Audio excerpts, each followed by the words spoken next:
அடுத்த முறை சப்பாத்தி, ரொட்டி, நான் செய்யல இந்த பன்னீர் பட்டர் மசாலா கண்டிப்பாக ட்ரை பண்ணுங்கள். ரொம்பவே சூப்பராக இருக்கும். ரொம்ப ஈஸி.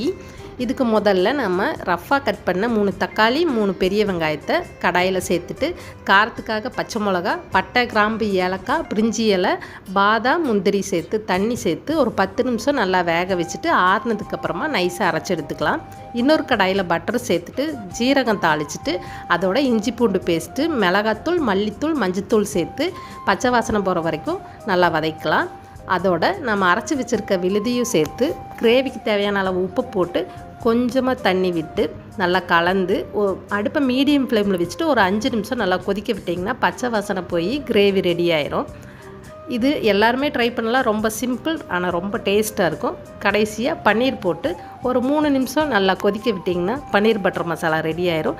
கடைசியாக கொஞ்சமாக கஸ்தூரி மேத்தியும் கொஞ்சமாக பட்டரும் சேர்த்திங்கன்னா ரொம்ப சூப்பரான கிரேவி ரெடி ஆயிரும்.